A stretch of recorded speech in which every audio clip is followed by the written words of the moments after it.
right. After more than 54% of Victorians voted no to the divisive voice to Parliament, Premier Jacinta Allan has effectively given her citizens a two-finger salute and pushed through legislation to enable a race-based treaty. Ayes 21, no 16. The Council has agreed to the bill without amendment.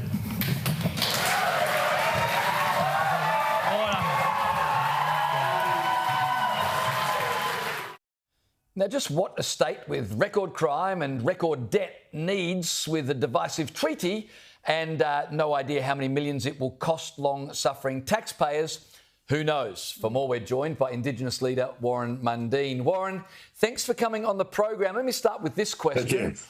Is this treaty good for Indigenous people? I think there's a lot of goodwill towards the Indigenous people of this country. Will the treaty help them in practical terms? It won't. And look, and it's a treaty that no one really wanted. As you stated in the referendum, it was massively defeated, not only across Australia, but in Victoria, it was massively defeated, almost by 10%.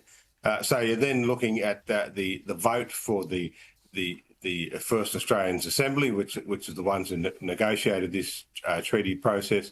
Only 7% of Aboriginals who were eligible to vote actually voted for it. So 93% didn't even bother to turn up and vote. So you haven't got Aboriginal support.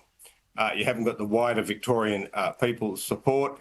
And it's going to cost a fortune in that. And for more than 50 years, we've been doing these type of things across Australia, and nothing has changed for Indigenous people. For me, it is just to don't look at us now. Don't look at us now. Look over here. We may have burnt the state to the ground, but look over here because we're really nice people, and we set up this assembly, which is not going to do anything for Aboriginal people.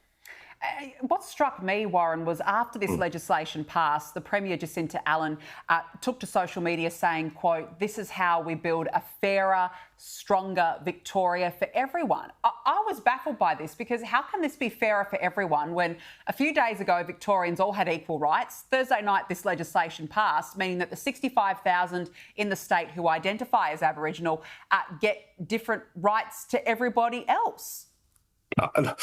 You're right. This is one of the reasons why the referendum was defeated, and this is why Aboriginals were not voting for it in the first place.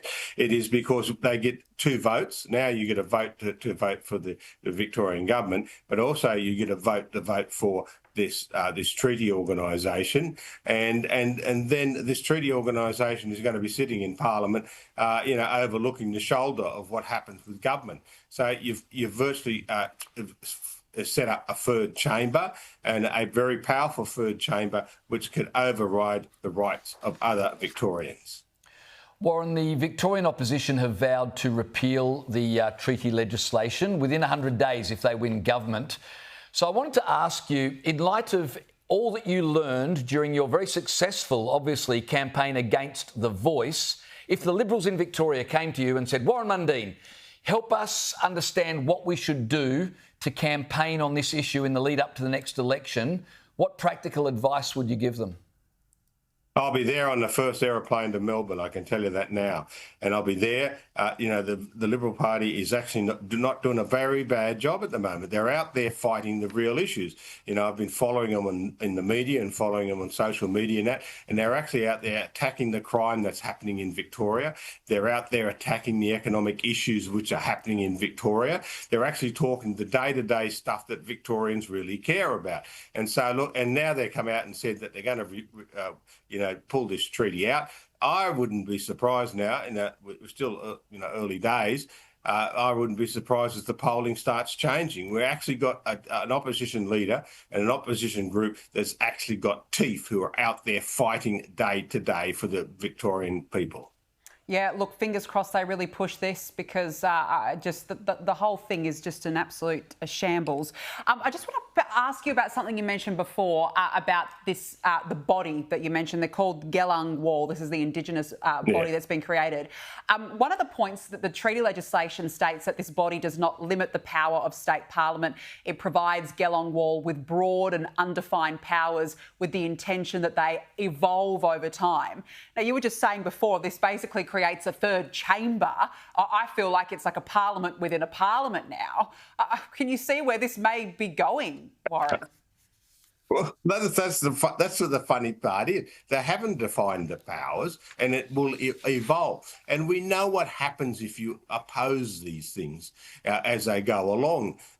You get called racist, you get abused, you get called a whole lot of horrible names, and people abuse you and all this type of stuff. This is why I'm glad to see the Liberal Nationals getting their act together in Victoria, because we need them to do this. We need to throw them out, throw this Jacinta Allan government. It is a dreadful government. It is destroying the economy of Victoria. You're seeing even the police are really angry with what's happening going on down there with all these demonstrations and everything like that.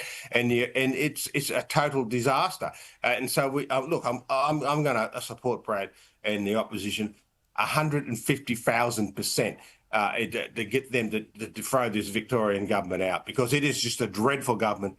They just do dreadful things, and we need to have Victoria to be strong again.